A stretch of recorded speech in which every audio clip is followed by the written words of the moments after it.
Beleza? Estamos online. Salve, salve, galera! Estamos começando mais um RPG em Debate, que é um quadro aqui no canal em que a gente traz uma galera para trocar ideia, compartilhar conhecimento e dividir experiências em torno de algum assunto do RPG. Essa atividade, esse jogo tão chato que faz a gente gastar horas a fio em volta de amigos e pessoas queridas. Pois é, nós vamos conversar mais um tema sobre o RPG e o tema de hoje é aventuras de RPG no Brasil colonial. Mas antes de eu explicar a vocês a motivação de estarmos aqui reunidos para debater em torno desse tema, permitam-me fazer as apresentações dos convidados que estão aqui presentes. Vamos começar pela Eliane Betotti. É assim mesmo, Eliane? Betotti. Obrigado. É professora associada do Bacharelado Interdisciplinar em Artes e Design do Instituto de Artes e Design da Universidade Federal de Juiz de Fora. Coordena os grupos de pesquisa Histórias Interativas, que estuda e projeta de ludonarrativas e Loroye, terreiro de pesquisa em corpos, artes, culturas e linguagens decoloniais, e o Laboratório Interdisciplinar de Linguagens para Licenciaturas da UFJF. Foi consultora de design da Cátedra Unesco de Leitura PUC-Rio, onde coordenou 19 anos como profissional de ilustração e design gráfico, direção de arte e game design, com ênfase em jogos narrativos comerciais e educacionais. Possui pós-graduação lato sensu em Teoria da Arte pela Universidade do Estado do Rio de Janeiro, em 1998, e mestrado em 2002 e doutorado em 2018 em design pela Pontifícia Universidade Católica do Rio de Janeiro. Eliana, queridíssima, diga um oi pra galera. Alô? Alô? Voltou aí. Voltou. Nossa, eu fiz toda a apresentação aqui. Que parte apareceu? Falando dela ainda, tava falando em mudo. Você ficou Oi? falando. Acho que tu parou em mudo. Ah, preciso repetir tudo ainda? Bom, Eu vou em diante. meu pai. Bom, para adiantar então, Eliane, eu vou pedir para que você dê um oi e complemente a apresentação, por favor. Bom, eu sou, então, você parou no grupo de pesquisa, né, Histórias Interativas. A gente trabalha com desenvolvimento de jogos e jogos para educação, jogos, a gente agora está trabalhando com jogos decoloniais e com ensino, aprendizagem usando jogos e de jogos, né. Eu tenho uma disciplina de game design na licenciatura em arte e agora com um curso de extensão. Show de bola. Obrigado, viu? Legal. Vamos ao próximo. Se chama Fabrício Wendorf. É assim mesmo, Fabrício? Wendorf. É aqueles alemão tipo Volkswagen que vem com V. Perfeito. Bom, gente. É RPGista há cerca de 30 anos. Trabalhou como bolsista em projeto de RPG como ferramenta para jornalismo investigativo e metanarrativas. Foi da equipe de coordenação de eventos de RPG, incluindo RPG com Portão, mais antigo evento exclusivo de RPG do estado do Rio Grande do Sul, e sócio fundador da AGNERE, Associação Geek, Nerd e de Representação de Personagens em Grupo, criada com o intuito de auxiliar e publicizar a cultura relacionada, através de oficinas e eventos culturais. Atualmente, é um narrador cyberpandêmico nas horas vagas. Fabrício, diga oi pra galera. Ô, pessoal, tudo beleza? Vamos para o nosso debate de hoje, sempre lembrando que a gente precisa cada vez mais de uma união aqui entre os RPGistas, estamos aí para isso. Beleza. E para fechar, Marcelo Holanda. É morador de Ananindeua, no estado do Pará, tem 26 anos, é formado em análise e desenvolvimento de sistemas, conheceu o RPG em 2017 através de encontros marcados na Fundação Cultural do Pará, pelo grupo RPG Pará. Ele narra desde o início de 2018 e já participou de diversos eventos em salas temáticas de RPG em Belém e Castanhal, ambos no Pará. E por fim, tem o jogo A Bandeira do Elefante da Arara como um de seus favoritos. Marcelo, diga um oi pra galera. Ô pessoal, boa noite, né? Sejam bem-vindos. Vamos acompanhar essa live aí e interagir um pouco mais a respeito de como funciona, né, o RPG com a temática do Brasil colonial. Beleza. Registrar aqui a presença do Projeto Acervo, que está aqui presente, e o Lucas Malck, que já deixou aqui um elogio para Eliane. Ele está dizendo que tenho muita admiração para Eliane. Show, bacana. Vamos então começar, galera. Deixa eu explicar o porquê que eu trouxe esse tema. Geralmente eu fecho o tema baseado em algum assunto que a gente discutiu no domingo anterior do Giro da Semana RPG. E aí eu me deparei com o lançamento de 2 aventuras novas do jogo A Bandeira do Elefante da Arara. E lembrei que além dele, há outros jogos que têm como pano de fundo um Brasil colonial, seja ficcional ou tentando buscar algum fato histórico para desenrolar a aventura. E eu pensei, por que não a gente trazer esse assunto para cá e fazer uma troca de ideias, uma troca de informações sobre algumas perspectivas, naturalmente, de cada um que está aqui presente para poder compartilhar. Por isso que essas 3 pessoas estão aqui conosco. Desde já deixo meu agradecimento por vocês estarem aqui. E vou explicar agora para vocês como é que funciona. Eu faço 3 perguntas, que são perguntas norteadoras. Os convidados podem segui-la como um guia, mas também podem fugir se vocês considerarem que tem alguma coisa bacana para compartilhar. Sintam-se à vontade, o espaço aqui é também de vocês. E vocês aí do chat, se quiserem, deixem comentários, deixem perguntas. Vocês também podem contribuir para agregar valor a esse debate. Sendo assim, meus queridos, vocês estão prontos para começarmos esse debate? Beleza. Sim. Então vamos lá. Primeira pergunta que eu vou fazer é a seguinte: qual é a sua relação com RPGs tendo o Brasil colonial como cenário? E para começar, eu peço a Eliane. Oi. Bom, a minha relação é antiga, né? Ela começou em 92, com o lançamento do Desafio dos Bandeirantes. Não sei se vocês já ouviram falar. Mas eu quero registrar que eu não sou velho, viu? Ah, tá. Não. Mas... 92 ele jogou no berçário o Desafio dos Bandeirantes. Provavelmente nenhum de vocês era nascido.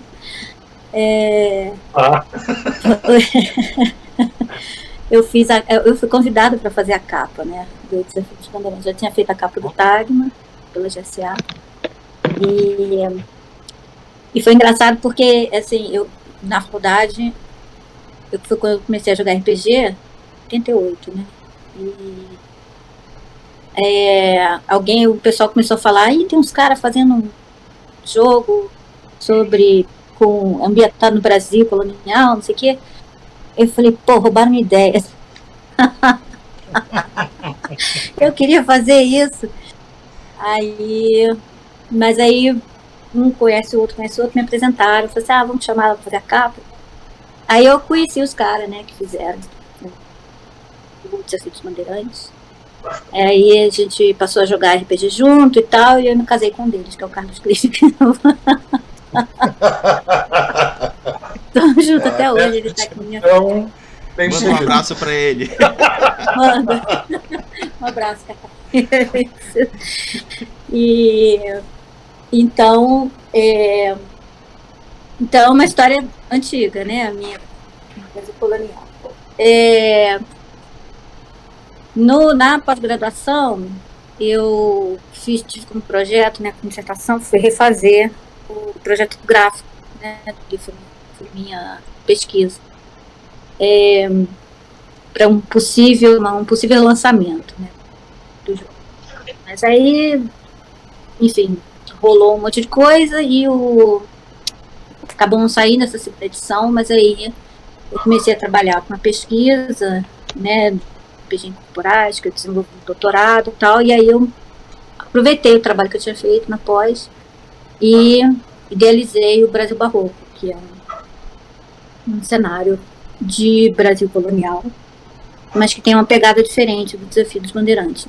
Pegada mais crítica, mais histórico, mais pesado na parte histórica, mas com parte fantástica, né, também. Então a gente aborda questões de racismo, assim, né, é uma coisa mais crítica. Inclusive, aí depois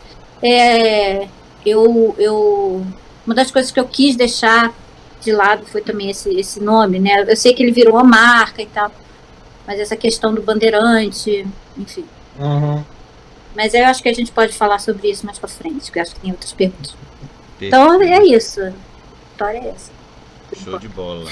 Eu quero deixar assim, antes de passar para o Fabrício deixar registrado, que a Eliane é uma das responsáveis por causar um encantamento a mim descobrindo o RPG. Que eu via aqueles livros de RPG na estante, eu me deparando com um novo mundo, e aí eu via Vampira Máscara, via o do AD&D, e lá estava o Desafio dos Bandeirantes. Mal eu sabia que eu ia, em 2021, estar do lado de uma das responsáveis daquele livro. Muito obrigado, viu, Eliane?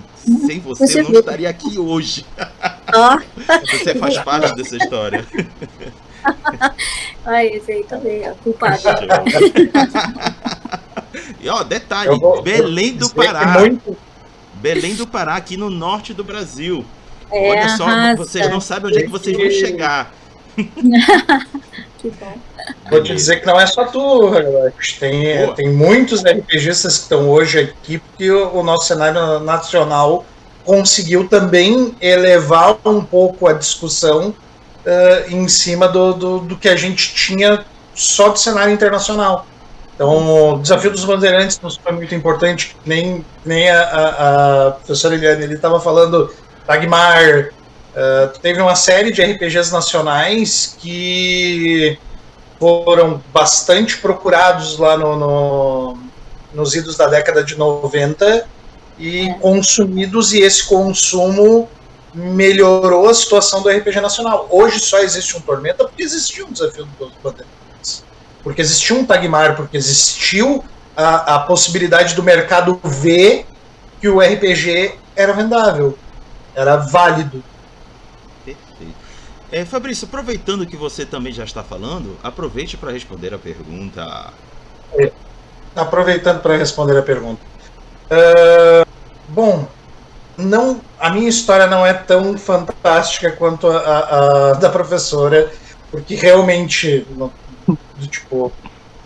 é uma história muito legal de uma relação muito mais construída numa alma em cima disso aí. A minha relação é mais de jogador-narrador.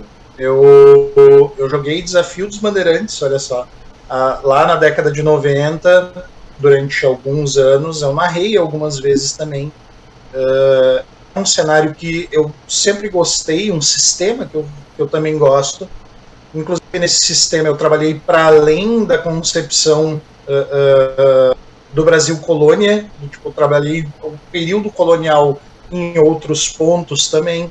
Que nem eu estava te falando ali, Hagabashi, que eu tenho, na realidade, um pouquinho de dor no coração, porque a mesa terminou antes de eu conseguir fazer aquela última aventura, que seria trabalhar a concepção da vinda do navio negreiro, mas não da vinda do navio negreiro de qualquer forma, da vinda do orixá junto a ele. E um dia eu ainda vou tirar ela da gaveta e ainda vou narrar essa. Então, basicamente é isso, é muito mais como um jogador-narrador. E você, Marcelo? Bem, assim como o Fabrício, né, minha relação com RPG, ela foi narrador-jogador também.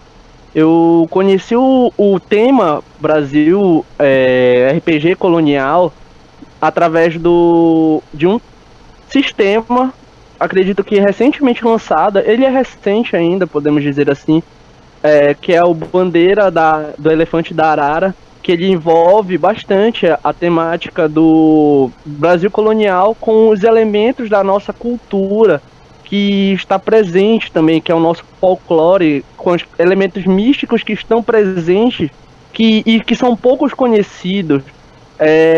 Por um dos motivos que me fez gostar bastante desse sistema.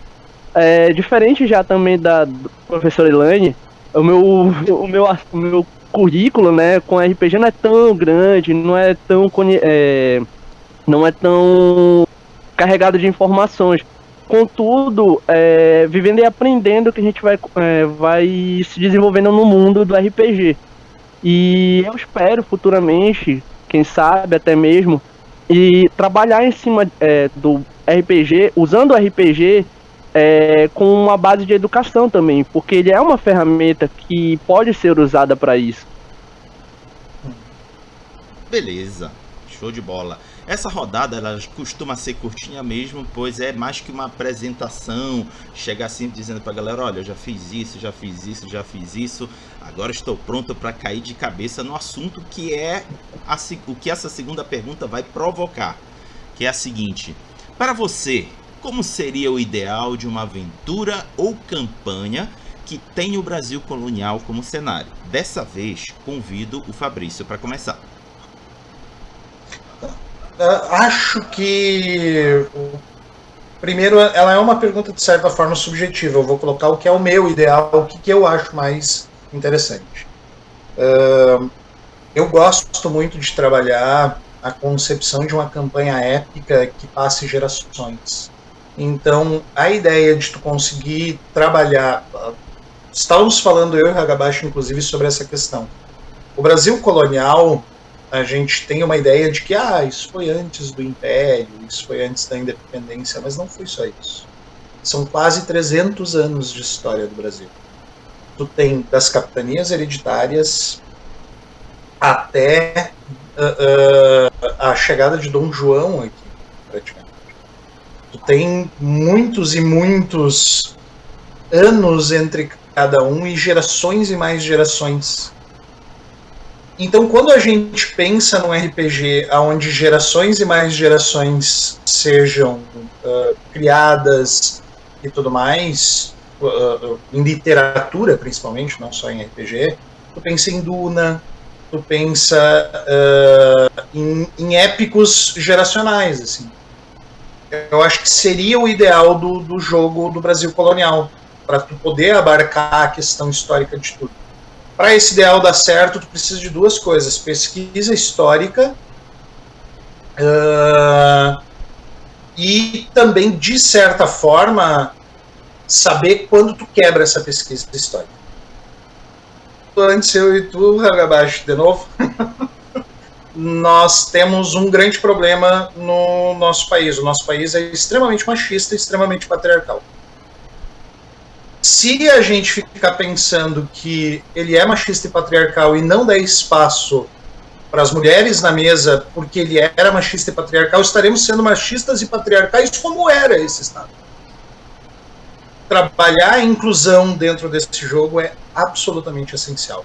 O teu vilão pode ser um machista, patriarcal, desgraçado, que vocês estão loucos para quebrar na porrada. Mas o teu jogo não pode ser isso. O jogo tem que, de certa forma, colocar isso como um desafio a ser vencido. Como a gente estava falando antes também, um exemplo que a gente vê isso numa mídia é na Muralha. Na Muralha, a grande guerreira, a grande soldado do Bandeirante é uma mulher. É Isabel, se não me engano, é a Alessandra Negrini que faz o papel.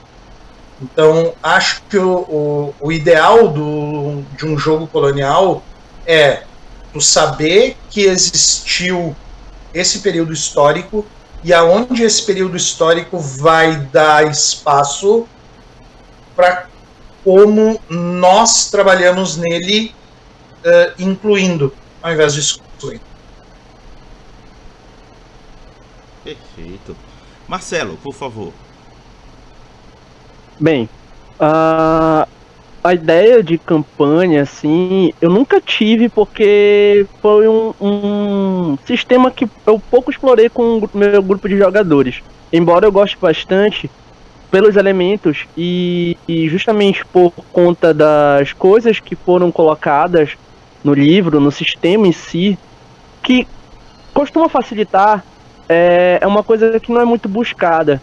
Se a gente for analisar hoje em dia, os sistemas mais procurados são ainda sistemas que estão sendo conhecidos no ramo do RPG, que é D&D, Vampiro à Máscara, entre outros e outros sistemas.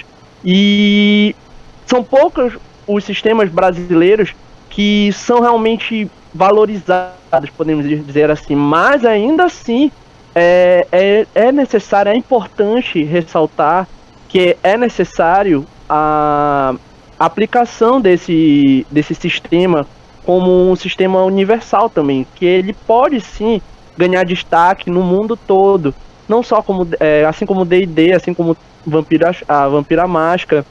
E eu lembro que a primeira vez que eu narrei foi num evento no Dia Nacional do RPG, no Centur, um centro cultural, um centro de pesquisa aqui do estado do Pará, fica na cidade de Belém, e eu tive a oportunidade de narrar.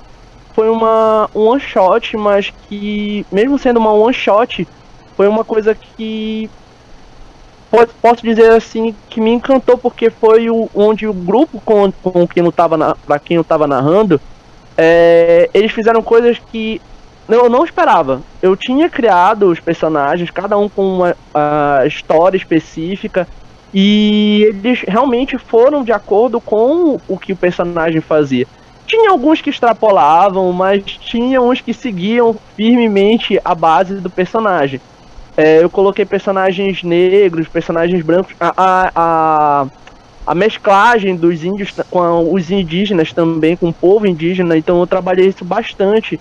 Eu lembro que nas noites anteriores eu pesquisei bastante sobre como era o Brasil colonial, o que eram as capitanias, quais eram as capitanias que foram para frente, as capitanias que não conseguiram ganhar destaque na época. Então eu lembro que tudo isso foi base de pesquisa para mim, que eu fui usando para trazer para os meus jogadores, que parecia que 4 horas não foram suficientes para mim, porque eu queria mais. Eu lembro que eu queria mais, eu queria trazer mais, mas infelizmente não foi possível, justamente por quando eu tratava desse assunto, eram poucos os jogadores mesmo que falavam: não, bora, eu quero realmente participar, eu quero mesmo jogar esse sistema, eu quero poder participar de uma mesa assim. Então, às vezes até a pessoa pensa que é um sistema muito complicado, dificultoso, que não tem coerência. Então as pessoas pensam logo que quando pega uma ficha da bandeira do elefante da arara, pensam logo que é uma coisa complicada, difícil de aprender, e não é. Eu realmente, quando eu vi a ficha, quando eu lia um pouco a respeito, quando eu fui dar uma pesquisada a respeito do sistema, eu achei uma coisa bem dinâmica. O Christoph Carlton Smith, eu acredito que seja esse o nome do criador do livro, do sistema em si também, eu acredito que ele foi uma pessoa que ele é estrangeiro, pra tu ver só, ele é do exterior, ele veio pra cá e usou elementos da nossa cultura pra criar uma coisa que eu considero maravilhosa. E por conta disso, eu acredito assim que não é uma coisa difícil de se aprender. E se um dia eu puder ter a oportunidade de narrar, ou até mesmo trabalhar em cima disso, eu gostaria muito de ter poder demonstrar que vale a pena realmente utilizar o RPG, ainda mais com a temática do Brasil colonial. Beleza. E para fechar, Eliane.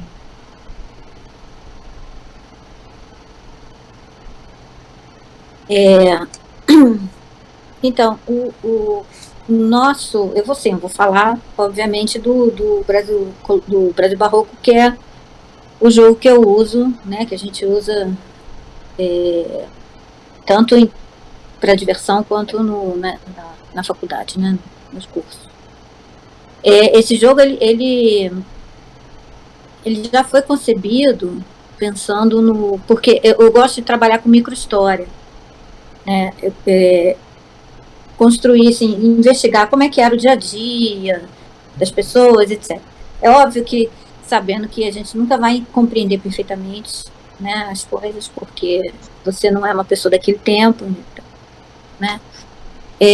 Mas uma das coisas que eu procuro fazer nas aventuras, né, que a gente escreve, ou que a gente narra, é justamente pegando o gancho do Fabrício, que ele falou desses problemas, né, que a gente sabe que ainda não foram resolvidos, inclusive, mas mas procurar abordar... vai demorar mais um tempo ainda para ser, com certeza. Tomara que não, mas trabalhei. Procurar abordá-los de uma maneira, assim, o que poderia ter sido, né? Dentro do processo da microhistória, você não trabalha só com aquilo que foi, mas aquilo que poderia ter sido. Coisas que poderiam ter acontecido, não aconteceram por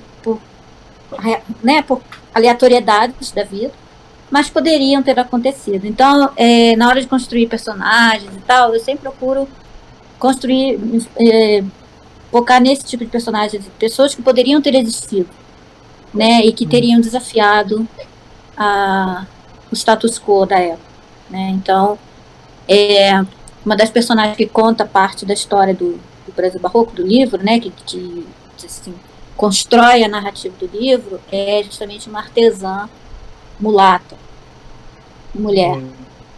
Poderia ter vindo? Poderia. Havia artistas mulheres e havia artistas negros e mulatos. Então poderia ter havido.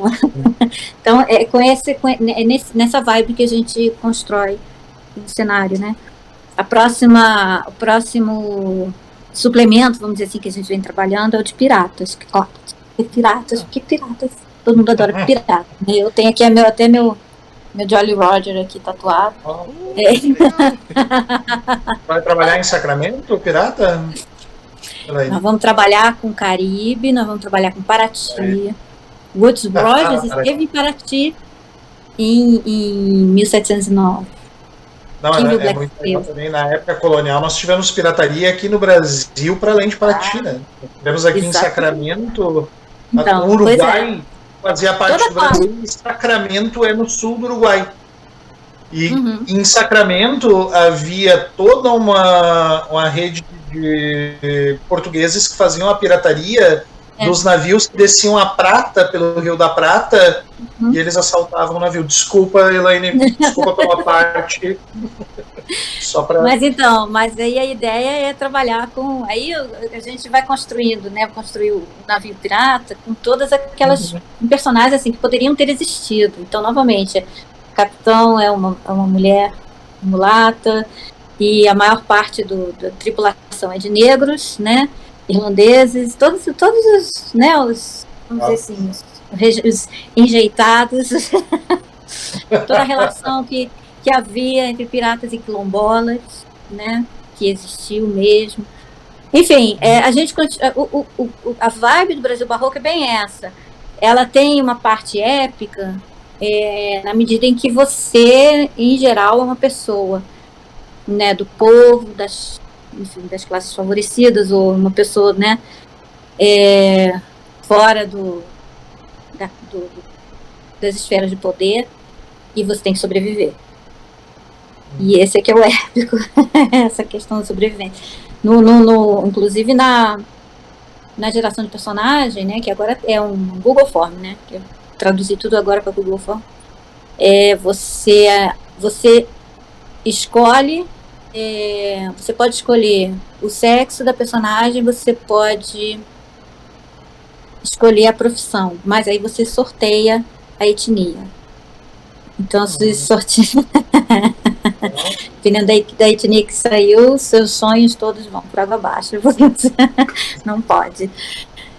A gente fez isso, inclusive, na escola da minha filha, na escola Saci, e foi muito legal a reação das crianças. São crianças de 11, 12 anos. Foi muito legal a reação das crianças. Como assim eu não posso ser escrivão, não posso ser advogado, não posso ser preto mesmo, não posso.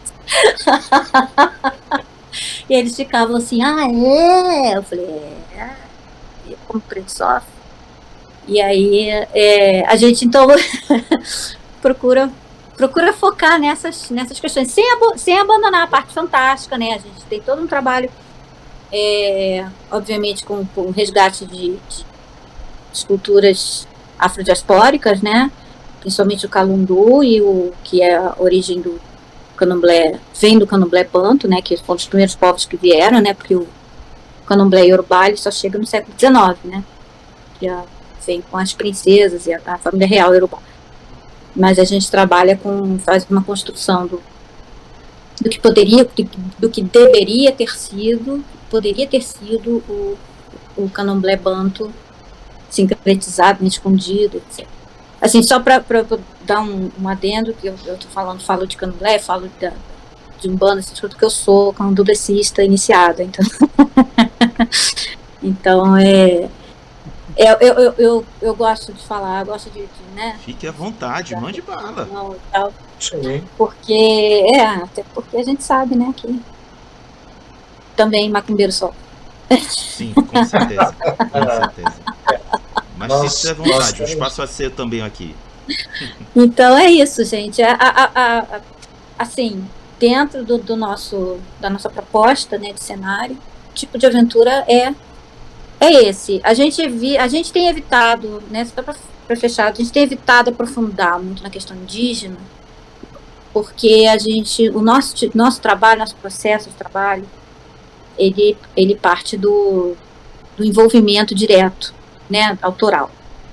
Então, a gente tem condições de falar da situação dos negros, né, da situação das religiões afrodiaspóricas, mas a gente não tem nenhum indígena na equipe, né? Então, a gente coloca, tá lá e tal, mas a gente não aprofunda enquanto a gente não tiver uma participação efetiva de pessoas, né, de alguma etnia, de algum povo indígena, a gente prefere não falar besteira, ser respeitoso, etc. Mas... Justamente, né, eu acho que por causa da questão do lugar de fala, como não tem uma pessoa para representar aquele grupo, então não adianta chegar e falar. Isso é uma coisa que realmente deve ser aproveitada. Eu concordo em termos, assim, existe uma questão também que o lugar de fala ele sempre tem que ser construído pensando primeiramente no grupo da fala, com certeza. Mas eu acho que não fazer o debate porque o grupo da fala não esteja de alguma forma capaz de falar, eu acho que é meio complicado. Eu acho que pode sim ocupar um lugar de fala até que algum representante do grupo ali esteja, mas sempre respeitando, eu posso colocar, sempre respeitando a vontade maior, inclusiva do grupo. Sim, acho que quando respeito, né? Se é pra gente... Desculpa, pode falar. Não, no caso, respeitando o grupo em si, né? Dando o devido respeito. Sim, mas não só o respeito também. É justamente a questão seguinte: tem muita gente que acredita que respeito é dar parabéns pelo Dia do Índio. Isso não é respeito. A gente ensinar as pessoas que dá parabéns pelo Dia do Índio não é respeito. Respeito é tu tratar ele decentemente e tu lutar por políticas públicas que sejam inclusivas em relação a ele. Sim, justamente. Essa é a questão. Então, assim, não é só o respeito, é justamente que nem eu estava falando, é a questão de tu não ser excludente e ser includente. Só que é complicado, tem a professora estava falando, é um lugar de fala que alguns depois, mais adiante, vão olhar e vão te vilanizar. Tipo, olha, tá falando num lugar de fala que não é teu, tu não deveria estar falando ali e tudo mais, e aí a primeira pessoa que fala isso é do grupo, por favor, vem cá e fala por eles, porque eu parei agora. E, tipo, é contigo. Ainda que tu seja vilanizado, isso é necessário fazer. Caso contrário, quem tem hoje como é que eu posso dizer? A capacidade de ter o privilégio se ele não der o pontapé inicial e depois largar isso de mão para que quem se senta realmente representado faça, infelizmente no nosso mundo atual isso não acontece. É uma desgraça isso, mas infelizmente é como é. Depende, tem maneiras de fazer acontecer, né? Eu tive num dos projetos de bolsa que a gente teve lá na universidade, uma das minhas bolsistas, ela conseguiu construir um contato com um grupo de pataxós e eles conseguiram rascunhar uma série de jogos e tal, mas eles estavam mais focados nos jogos, nas Olimpíadas, né? Indígenas. Mas enfim, ela construiu esse contato, né? E é um contato que vale a pena, que pode ser acionado na medida em que a gente tenha condições de começar a desenvolver o negócio, entendeu? Não quer dizer que você não vá falar sobre o assunto. É claro que você pode falar sobre o assunto. Mas você pode falar sobre o assunto, ou pelo menos essa é a nossa postura, essa que a gente faz, a gente fala assim, nós queremos falar sobre o assunto. Tem alguém disponível? Entendeu? É assim que a gente age. E agora tem, inclusive, graças ao ativismo, nessa questão, quer dizer, graças, né? Parece. Questão ambiental, que os povos indígenas estão se organizando de uma maneira, aliás, histórica, né? Nunca vista. Já estou acompanhando a Sônia Guajajara, que é uma liderança incrível.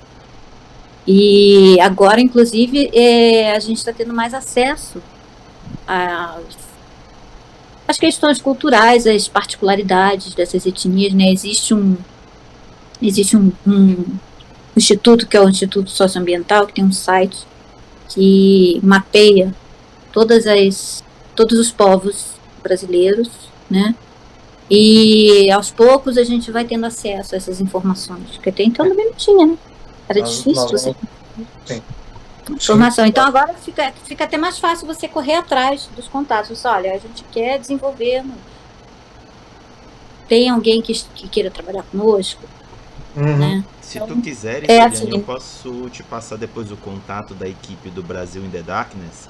Eles têm uma pluralidade de pessoas que contribuem para abarcar o máximo possível de cultura brasileira, de várias partes do Brasil.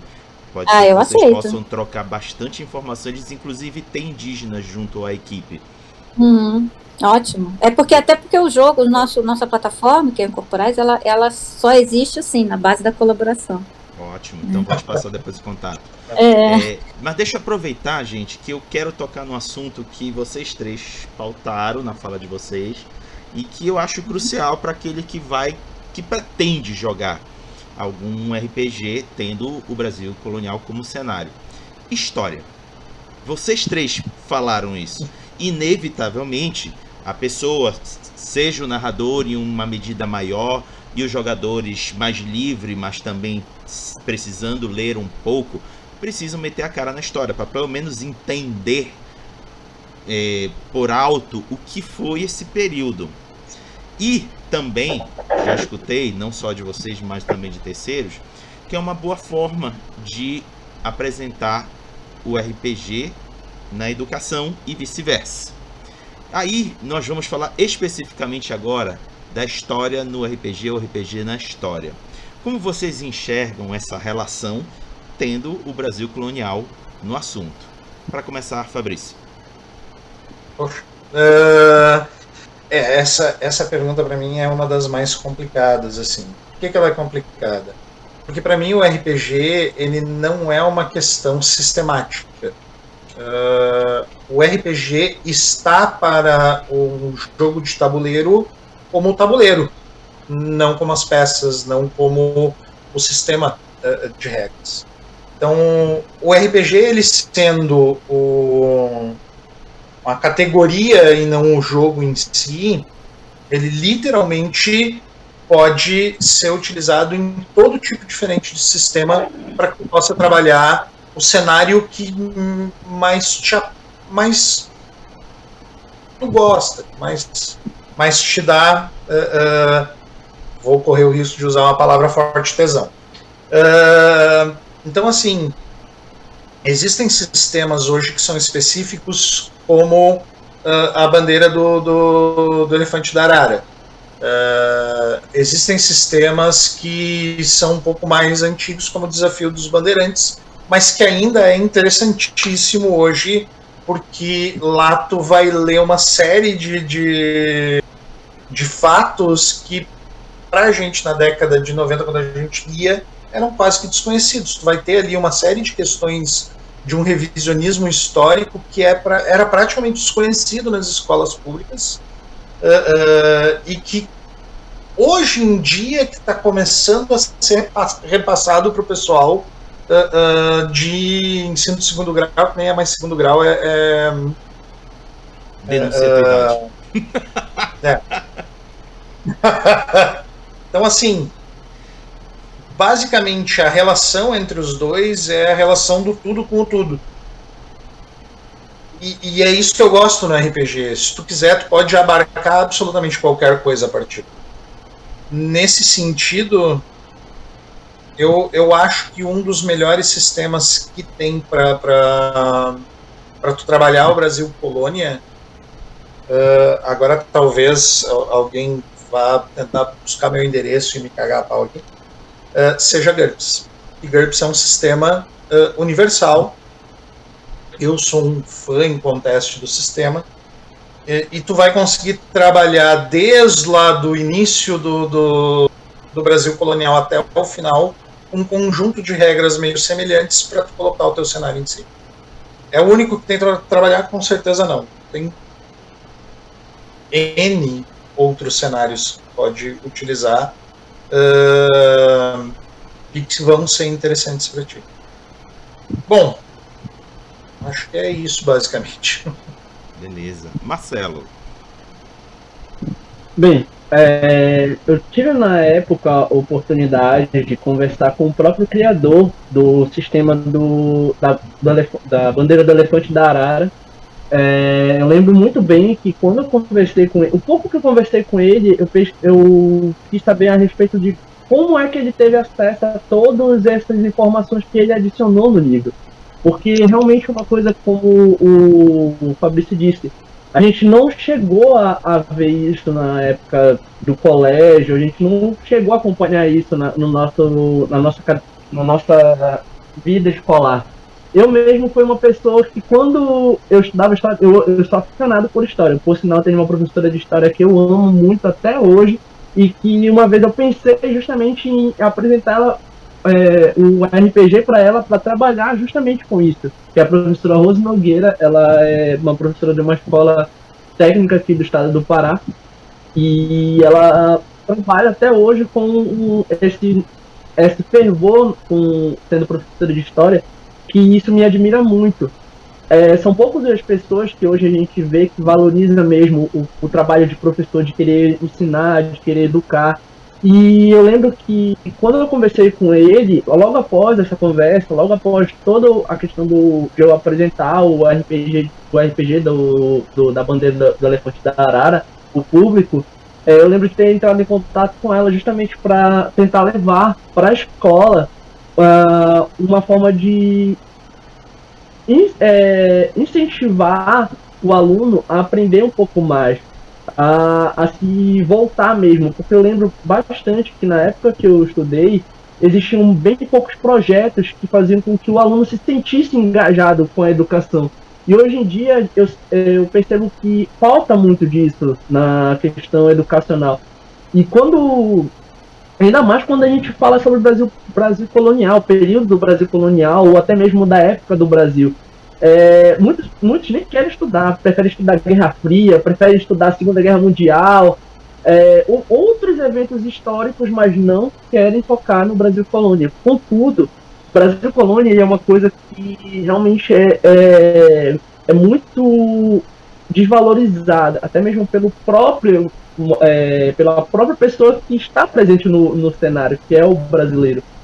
O brasileiro não dá valor nisso, e por conta disso, eu acredito que a inserção dessas pessoas usando o RPG e justamente o cenário nacional brasileiro que é a cultura brasileira do Brasil Colônia, como tema, é importante porque, se a gente for analisar, não temos muita coisa que conecte o brasileiro com as suas origens. Não tem muita coisa que faça o brasileiro a querer pesquisar, a querer ir atrás. Eu lembro que quando eu fiz a apresentação da minha mesa, muita gente achou fantástica, porque estava usando elemento mesmo histórico, como a época da família real portuguesa, que estava chegando no Brasil, que estava se agregando a esses novos costumes dos novos povos, a questão dos bandeirantes que estavam avançando terra dentro em busca de riquezas. Então eu estava explorando todos esses elementos, dificuldades, tudo isso eu lembro de ter pesquisado tudo isso para justamente trazer a pessoa a fazer pensar, caramba, o Brasil realmente era uma coisa de louco, não era qualquer um que podia sobreviver aqui, não era qualquer um que podia vivenciar essa história. Realmente só os que tinham eram corajosos mesmo, posso dizer assim, que tinham capazes de desbravar a vida nessa terra, que ainda estava sendo, de certa forma, descoberta ainda, né? Beleza. Liane, por favor.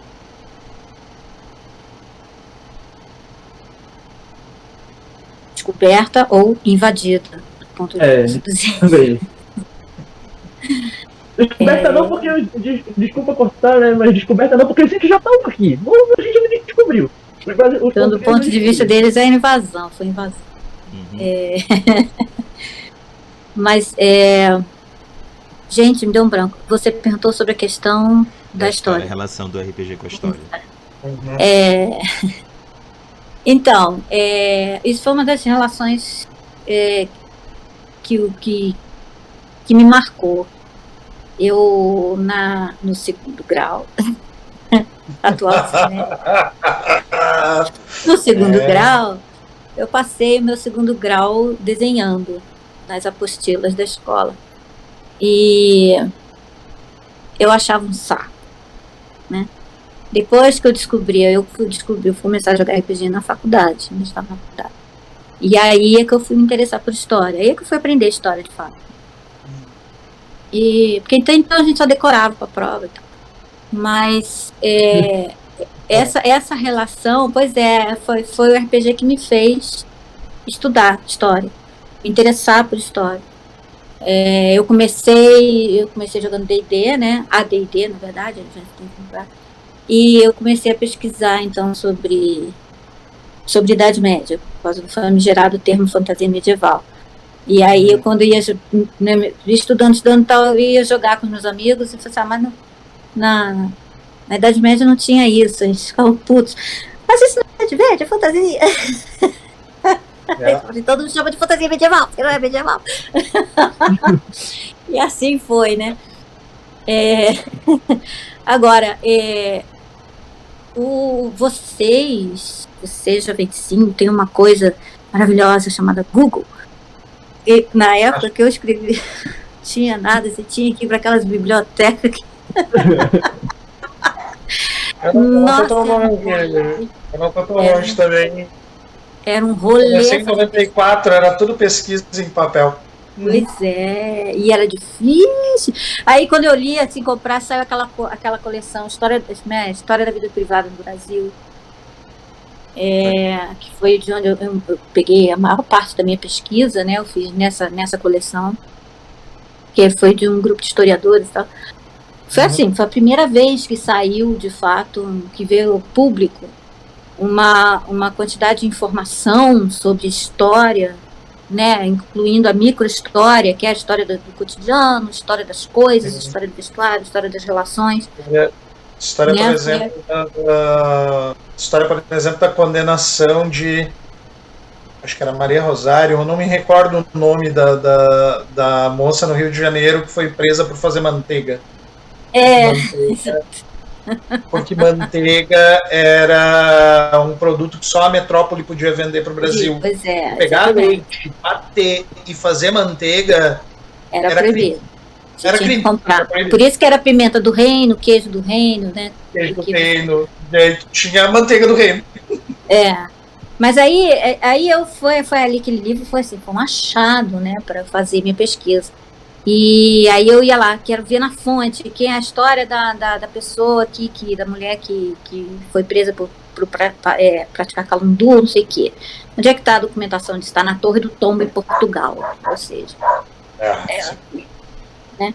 Aí veio o Google e o Google botou tudo isso online. Isso é uma maravilha. Hoje em dia, para o Brasil, eu já baixei um monte de livros, já baixei o livro inteiro do Troyan, não sei falar o nome, que é um pirata que invadiu Rio de Janeiro em 1711, o diário do cara.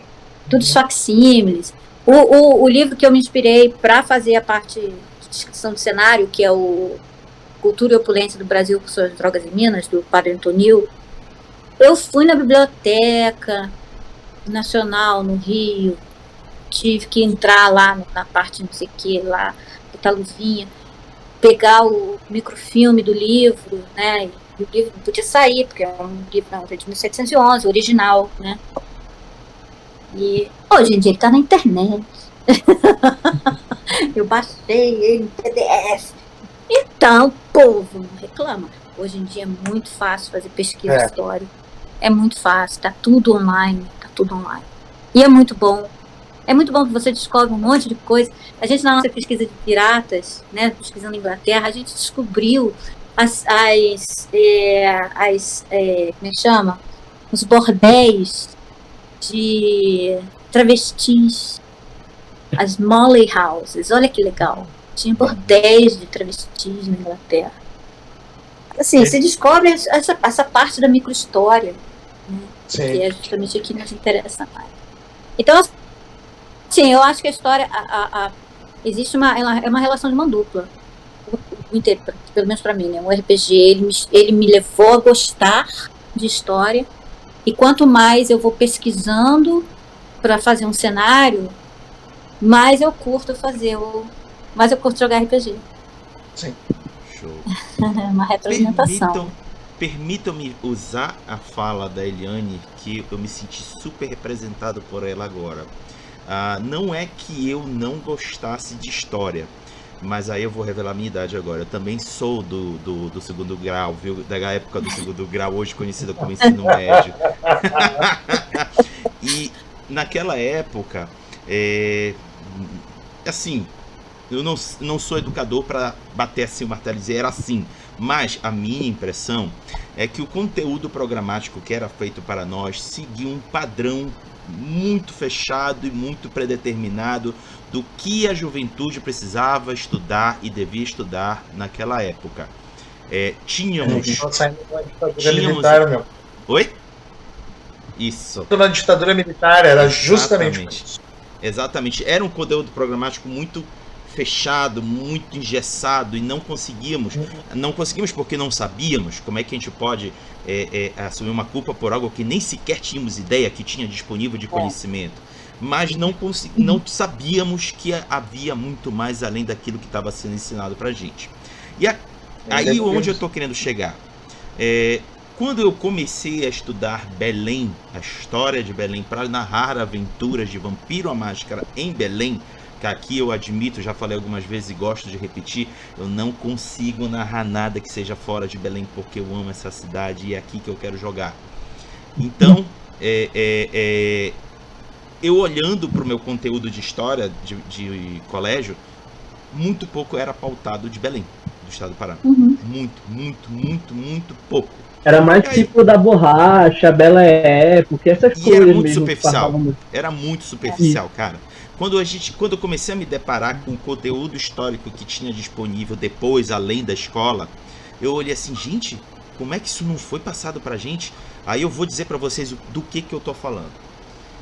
Belém nasceu de uma necessidade dos portugueses de ocupar espaço na Amazônia, porque eles estavam temendo perder a Amazônia para ingleses, holandeses e franceses. Eles estavam já muito presentes na região, negociando com os índios as especiarias e itens que eram encontrados na Amazônia. E aí os portugueses gelaram e disseram: precisamos reocupar aquele espaço. São Luís foi um dos primeiros lugares onde foi estabelecido um ponto de poder e apoio para começar a retomada da Amazônia. Belém já foi uma consequência.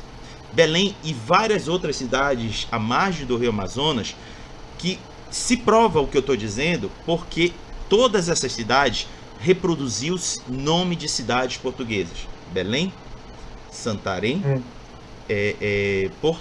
Monte Alegre, Monte Alegre, Alenquer. Tem várias cidades ao longo do Rio Amazonas que reproduzem nomes das cidades de Portugal.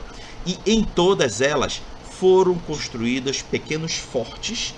A mesma coisa daqui em Belém, mas neles também foram feitos pequenos fortes que seriam locais de apoio e segurança dos portugueses que estavam estabelecendo dominância na área. A intenção era: fujam daqui, não venham mais para cá estrangeiros, porque aqui é nosso. Gente, o meu mundo para o RPG se desvelou. Uma outra visão, uma visão mais para dentro, porque a gente já olhava muito mais para o sul e sudeste do que para cá. E os meus jogos passaram a ficar mais ricos, porque isso muda completamente a percepção do que foi responsável pela existência dessa cidade que nós estamos hoje. Então, Eliane, pode falar. Uma coisa que tu poderia também trabalhar, o porquê que vocês estão olhando muito mais para o sul hoje, tem nome esse período de governo. Foi o período de governo de Getúlio Vargas. Getúlio Vargas vai criar o Grande Pacto Nacional e a queima das bandeiras regionais e a ideia de deixar de lado toda a história do regionalismo dos estados. Mas o estado de São Paulo não deixou de lado o regionalismo. O estado do Rio Grande do Sul, da onde veio o Getúlio Vargas, também não deixou de lado o regionalismo. As histórias nos outros estados foram abafadas, mas nos estados centrais não. Sim. Aí eu quero fazer um link com outra fala da Eliane. Eliane, tô adorando, tô aqui, viu? Não vou te mentir. Eu vou fazer um link com outra fala, Eliane, porque esse mesmo assunto eu tive uma conversa com o Luiz Cláudio Gonçalves, que é autor do Tordesilhas RPG, e ele mencionou para mim que tinha ideia de trabalhar alguma coisa do Tordesilhas para o Brasil. Eu falei: cara, tu não precisa ir longe. Toda essa fala que eu fiz agora para vocês, eu fiz para ele. Brother, toda a história da entrada da Amazônia é o que tu precisa para escrever essa expansão. E aí deixo aqui a dica para ti, Eliane, se tu quiser trabalhar mais alguma coisa com a questão da pirataria na região amazônica, tá aí um material riquíssimo para tu explorar, viu? Sim, vou com certeza. Perfeito. Gente, desculpa a fala muito longa, mas assim, eu meio que me senti absurdamente representado pela Eliane. Beleza, vamos então agora à terceira pergunta, que é: na sua opinião, quais jogos são bacanas de se jogar em um cenário do Brasil colonial? Dessa vez eu convido o Marcelo para começar. Tipo, jogo, tu fala jogo no sentido eletrônico, alguma coisa assim, focado? RPG Tabletop. RPG, Desculpa, Tabletop é estrangeiro. RPG de mesa, desculpa.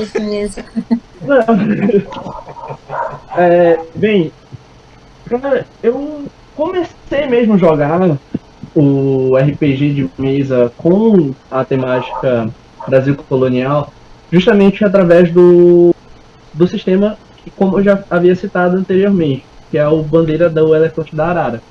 Foi o primeiro contato que eu tive e um dos contatos mais fantásticos, justamente pelos elementos, volto a dizer, que estão presentes no livro, que é justamente o nosso folclore, as criaturas que até então não tinham ganhado destaque. Hoje a gente vê muito a cultura de fora ganhando destaque do que a nossa cultura.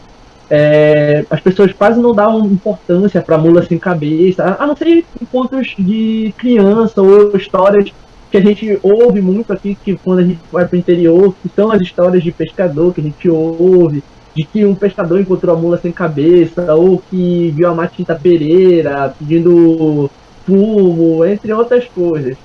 E esses personagens do nosso folclore, eles foram bem vistos e bem trabalhados nesse sistema. E quando eu joguei ele a primeira vez, através de um outro mestre, eu não lembro bem o nome, mas eu conheci ele jogando mesmo, foi uma coisa que eu achei fenomenal. Eu achei o sistema fenomenal, foi bem trabalhado, eu indicaria bastante as pessoas também, caso queiram conhecer mais, a jogar. Tem outra criatura que também eu acho muito fantástica, que é o Mapinguari, que é acho que acredito que todo mundo aqui já deve ter visto o Catalenda, né? Aquele programa que passa bem que eu acredito que só passava na TV Cultura e ela já chegou a ver, Fabrício? Chegou a ver? Eu ia dizer que eu não vi, não sei se é regional ou eu acredito que é um programa regional mesmo, focado mais para a região do Pará. Eu tô no Rio Grande do Sul, gente. Eu tô meio longe. Nós temos quase um Brasil de distância. Se tu tiver a oportunidade, dá uma pesquisada, Catalenda. É um programa que é voltado para o público infantil, mas que sempre trabalha muito nisso, nos elementos históricos do nosso folclore. E eu acho fantástico, justamente porque ele trabalha vários elementos, não só do estado do Pará, mas também como várias outras criaturas de outras regiões. Eu acho que ele deveria ser falado aqui justamente por isso, que é um programa infantil, mas que, querendo ou não, trabalha uma coisa que a gente não vê muito, que é o folclore, que não é muito bem valorizado, não é muito bem visto. E eu acho que deveria até ser ressaltado justamente nisso, né, na questão de jogos, justamente porque a indústria hoje de jogos de RPG é muito voltada justamente para esses cenários de RPG de fantasia, medieval, a questão do Trevas, e muitos outros gêneros. É pouco visto a questão do trabalhado da ambientação do Brasil colonial e também trabalhando a questão do folclore, podemos dizer assim. Quase não sai a palavra ainda. Beleza. Eliane, por favor. Então, eu acho que depende do seu objetivo, né, de jogo. Se você está procurando uma coisa mais fantástica, mais épica, mais de criatura e tal, aí eu diria que o Bandeirantes ou a Bandeira do Elefante da Arara seriam mais adequados. Se você está buscando uma coisa mais intimista, mais de história, ou mais de desconstrução, questionamento, etc., eu diria que o Brasil Barroco, né, que é um sistema genérico também, que é o sistema corporais. Que você mencionou o GURPS, né? E a gente criou um sistema de regras. Eu me mencionei como melhor sistema de regras. Daqui a pouco vamos contradizer qual é o melhor sistema para tu jogar. Mas calma com isso. A gente criou incorporais bem simplificados, justamente para facilitar a nossa vida em termos de aplicação em escola, etc. E aí o foco é mais o cenário, claro. Mas eu acho que depende muito do seu objetivo de jogo. E também depende, eu acho que até mesmo do período, né? Porque quando a gente fala em Brasil colonial, nós estamos lidando com quase 300 anos e o pessoal acha que é Bandeirantes, entrada na Amazônia e tudo mais. Não, tem N questões diferentes. Quando a gente fala, por exemplo, em Confidência Mineira, nós estamos falando de uma rebelião colonial. Teve dezenas. Se tu procurar, tu vai achar várias outras. Tu vai achar aquelas que não foram nem inconfidentes, foram abertas. As pessoas pegaram em armas e foram enfrentar os militares portugueses. Então, tudo vai depender do que tu quer. Desculpa pelo aponte. Não, é isso, depende. Eu acho que o sistema, os sistemas mais, vamos dizer assim, mais pesados em termos de combate, etc, são mais legais para você fazer uma coisa mais de bater em bush, vamos dizer assim, ou de exploração e tal. Eu, por exemplo, tenho jogado o Desafio dos Bandeirantes, né, com o Flávio Andrade, que é um dos autores também, né, ele ele tá coletando e tal, as coisas para fazer uma versão nova, enfim. E a gente tem que jogar. Uma Oi? pergunta interessante, nem é tão interesseira assim, mas um pouquinho interesseira. Vocês jogam online, assim? É possível Aham. ver? Sério? Dá pra... A gente joga pra gravar? observar? Não sei, eu posso perguntar pra ele. Eu vou observar os criadores do jogo que eu joguei na década de 90 e gostei, Tá. jogando, tipo... bah, Eu vou perguntar pra ele se ele permite, se os outros jogadores concordam. A gente joga pelo aquele Discord. Ouvinte. Roll20. Aham. Isso. A gente joga por ali. Eu acho que deve dar pra gravar, não sei. Dá sim. Eu vou perguntar Tá. próxima vez que ele marcar, porque ele agora teve neném, então, né, Sim. novinho e tal, eles estavam se mudando, então foi um rolê danado. Ele agora está começando a se reorganizar para retomar a campanha, né? Aí eu pergunto para ele se pode. Por mim, tudo bem, não tem problema. A parte 2 é revanche. É só... Mas aí, por exemplo, aí a gente joga mais numa vibe de exploração, porque ele tá, ao mesmo tempo que a gente tá jogando, ele tá construindo, né, o cenário. Então essa parte, por exemplo, de entrada pelo meio da expansão territorial, etc. E ao mesmo tempo ele faz um levantamento grande de lendário local, né? No momento a gente está no sul do Brasil. Então ele fez todo um levantamento de lendário local do sul. E vai colocando essas criaturas para a gente interagir, etc. Então, aí o sistema dos desafios do Moderante se aplica super bem. Agora, se você quer jogar uma coisa mais numa vibe de, sei lá, fuga de negros pro quilombo, construção de sobrevivência, de identidade, ou, por exemplo, que é o grupo que quer praticar a sua religião em segredo, sem ser descoberto pela Inquisição, não sei o quê. Aí eu recomendo mais o Brasil Barroco, que tem o próprio sistema, dá mais espaço para isso, entendeu? Tá ótimo. Tem lugar pra... Tá ótimo. Eu já tô aqui me coçando pra ir lá na página do Brasil Barroco pra baixar a minha versão. Vai lá. Não, é tudo online. Para achar o Brasil Barroco, porque infelizmente eu tô com... Meu contato com o mercado do RPG está muito defasado, no meu caso. Por tudo que eu ouvi, já tô indo achar para ver se eu compro. Não, o Brasil Barroco você não vai comprar. Não é comprável? Não, é de graça, amigo. É online. Sério? É um WordPress. Show. É um WordPress, tá online. Fechar, Xeliane? Fechou? Eu vou passar então pro Fabrício. Fechei, passa a por bola. favor. Passa a bola. Pois é. Agora eu vou para aquela contradição que eu estava falando antes.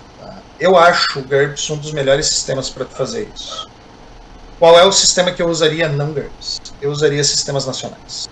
Por que eu usaria sistemas nacionais? Por dois grandes motivos. O RPG nacional hoje criou o problema que o RPG nacional reclamava de antigamente. Os monopólios. Existe um monopólio de Tormenta para absolutamente tudo. Tipo, é legal, que bom que existiu Tormenta, ajudou o RPG nacional e tudo mais. Mas hoje a gente precisa espraiar um pouco isso. Assim como houve o selo D20 que espraiou para uma série de criadores de conteúdos a possibilidade de tu lidar com RPG e ganhar a tua vida com RPG e tudo mais, na década tipo, fim da década de 90, início dos anos 2000, nós precisamos hoje começar a auxiliar quem está trabalhando com RPG a criar mais conteúdo e tudo mais, para que a gente saia, de certa forma, de um mercado que pode vir a estagnar como estagnou em outros períodos. Houveram períodos de estagnação de sistemas e cenários de RPG, de criação em cima de RPG. Essa estagnação só vai deixar de existir quando os monopólios deixam.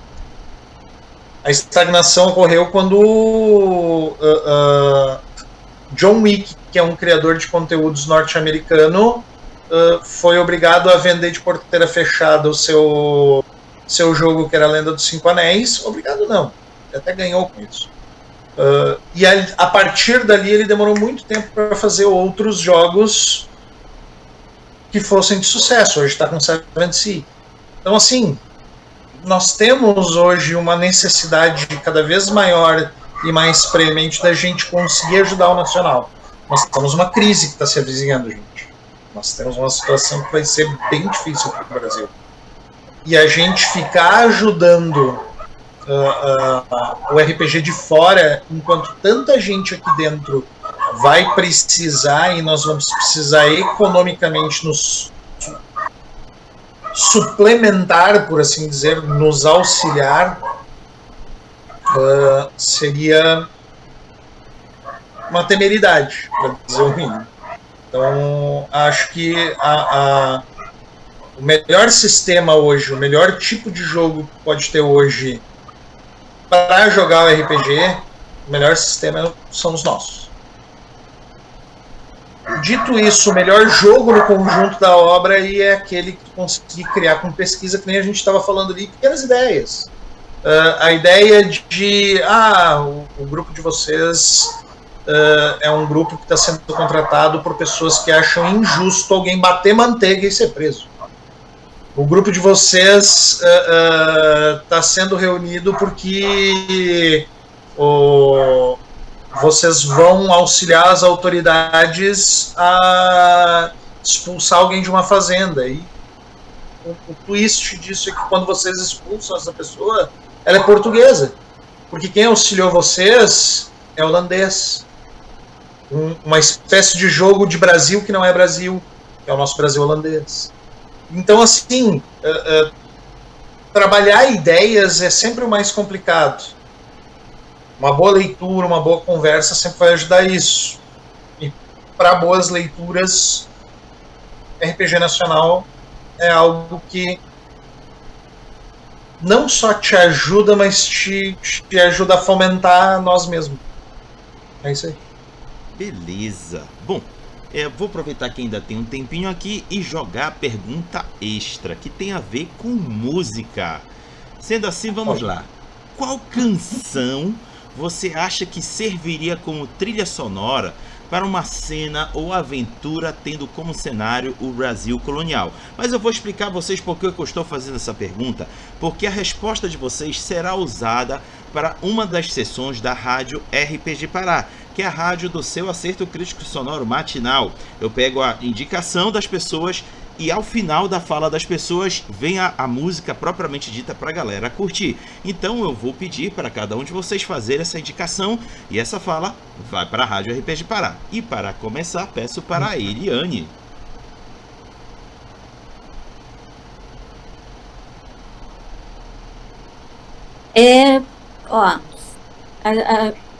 Quando eu tô jogando Desafio dos Bandeirantes com o grupo, né, com o Flávio e tal, eu coloco aqui no meu som, eu coloco a trilha sonora de um filme antigo chamado A Missão. Robert De Niro. Robert De Niro.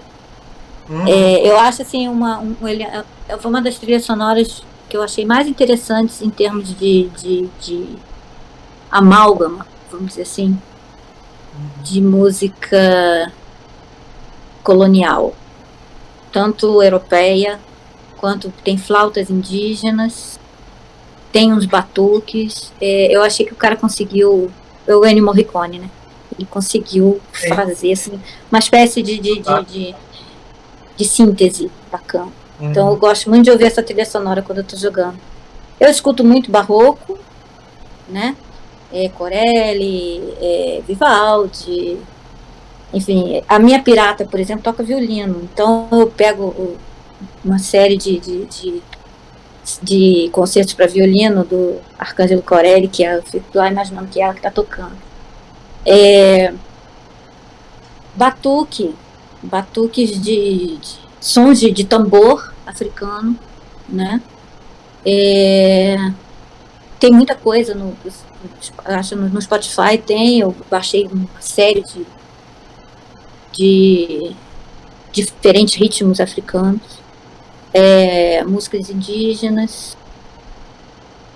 O que mais? Aí às vezes quando eu tô jogando com a pirata, aí eu ponho também o Hailstorm, porque ninguém é de ferro, né? Que é heavy metal de pirata, vocês já viram falar.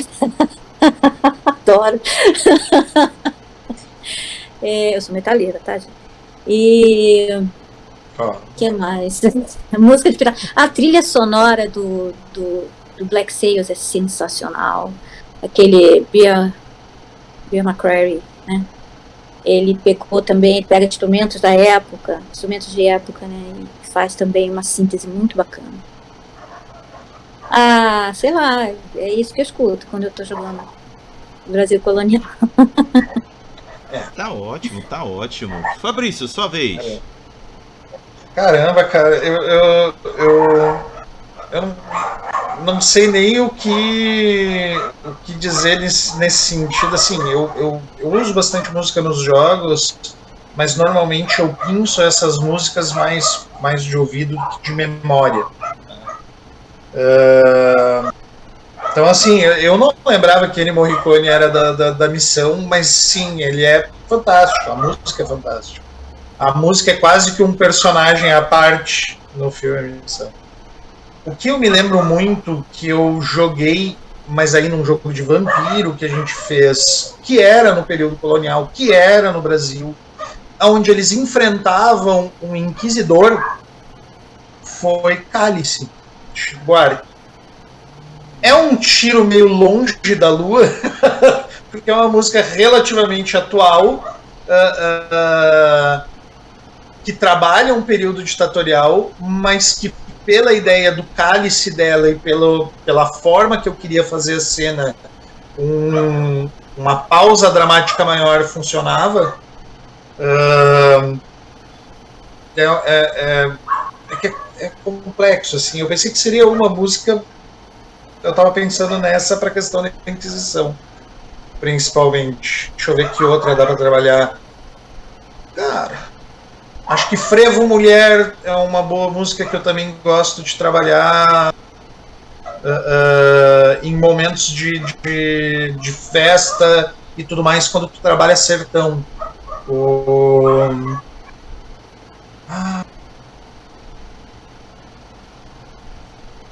Música.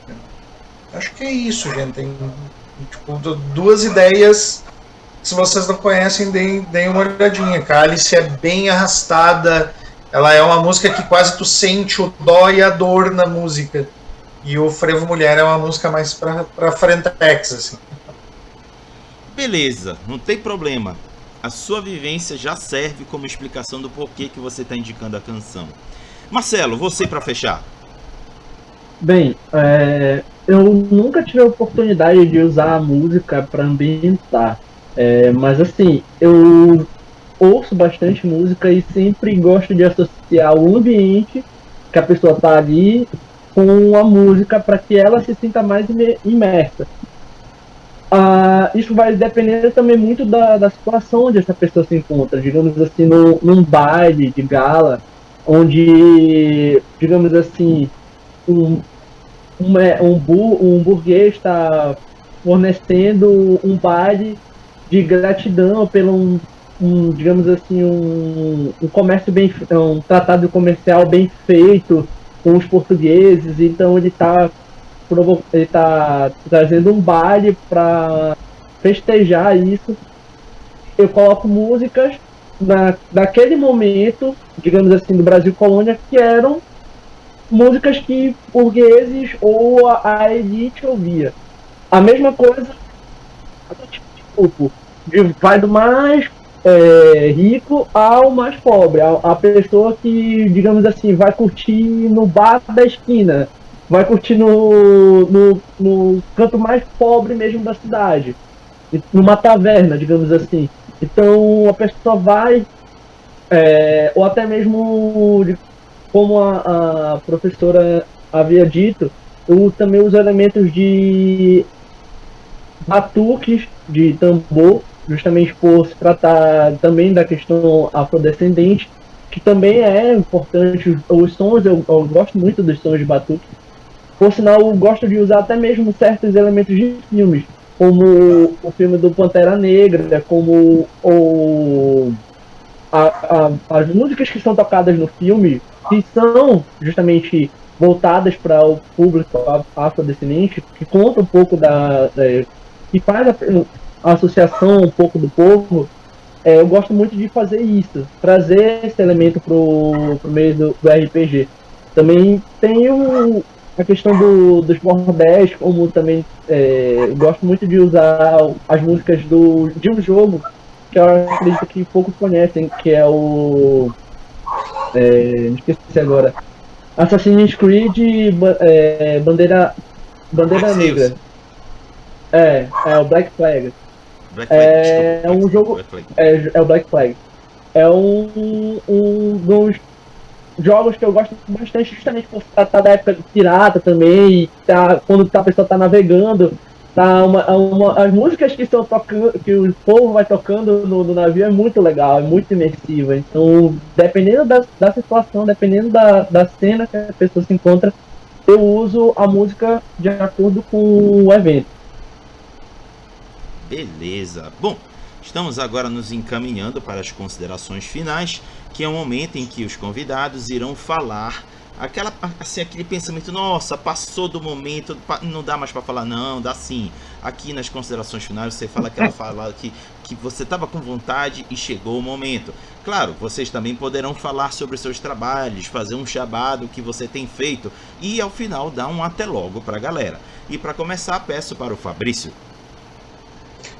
Tá, gente. Bom, eu agradeço a oportunidade aí, Hagabash, de debater, de conhecer o pessoal, de ter um contato maior com o pessoal que faz RPG há mais tempo que eu até. Enquanto eu jogo e narro, tipo, tem quem faça. Eu sempre agradeço ao pessoal que faz muito, porque nós estamos aqui para consumir mesmo, porque é um hobby que eu sou apaixonado há muitos anos. Nós temos uma mesa também, fazendo agora um pequeno jabá, a mesa nas segundas-feiras junto ao pessoal do Projeto Acervo, que são as segundas de sangue, segundas-feiras quinzenais. Eu te passo depois o horário, o link. E além disso também tem o pessoal do Inspira RPG, que tem mesas que fazem junto à Taverna da Marmota, e também no Inspira, que é o Vazio Interior, que é uma mesa online bem interessante, onde o narrador, que é o André, eu não sei se tu conhece o André do Inspira, ele está fazendo um jogo de Call of Cthulhu e que tá bem interessante, bem pensado, com um núcleo de história bem construído. Acho que, além disso, também o Projeto Acervo, né? Tipo, tu também tens um pezito lá, né? Que tem o canal do Twitch, e aí passar o canal do Twitch pro pessoal, que é Projeto Acervo. É isso aí. Beleza. Marcelo, sua vez. Bem, novamente eu agradeço pelo convite, né, Haga? Eu espero que esse seja novamente o primeiro de muitos, né? Não tive a oportunidade de participar de alguns outros encontros que você também me solicitou a presença, mas devido à vida adulta, né? A gente nunca pensa que vai chegar, mas infelizmente chega. A gente gosta da época de criança, de adolescente, que a gente pensa, quero ser adulto. Não, meu amigo. Não vai falar nada pra eles, cara. Não seja. Eu dizia muito quando era pequeno, eu quero ser adulto, porque quando eu ser adulto eu vou poder fazer um monte de coisa, mas não tem como. E quando a gente mais espera, né, assim, o que a gente quer, a gente tem que se ocupar com coisas do cotidiano. Mas eu agradeço a oportunidade novamente. Até peço desculpas se eu falei alguma coisa com o pessoal que eles não tenham entendido ou até mesmo não tenham compreendido. se quiserem saber mais a respeito também do sistema da bandeira do elefante da arara, eu posso estar conversando sobre. Minhas mídias digitais são. Meu Facebook é Marcelo Holanda e o meu Instagram é Holandar, que é meu sobrenome, só que de uma maneira diferente. Qualquer coisa eu te mando depois o arroba e pode estar compartilhando com o pessoal, caso precisem conversar a respeito um pouco mais. Também gostaria de agradecer às pessoas que me incentivaram a estar aqui, que me fizeram estar aqui através do RPG, porque, querendo ou não, o fato de eu estar hoje conhecendo outros universos de RPG foi através de alguma coisa inicial, e essa coisa inicial foi justamente o grupo RPG Pará, que me deu a oportunidade tanto de jogar quanto de mestrar hoje em dia no espaço e também com o público que eles trabalham. Beleza. Antes de eu passar para Eliane, recomendo a vocês que coloquem aqui no chat, escrevam os links que vocês estão citando, que fica registrado para quem for assistir depois e que também quem estiver assistindo agora. Eliane, sua vez, por favor. Bom, eu gostaria de ter mais tempo para jogar, para participar desse grupo, mas eu não tenho.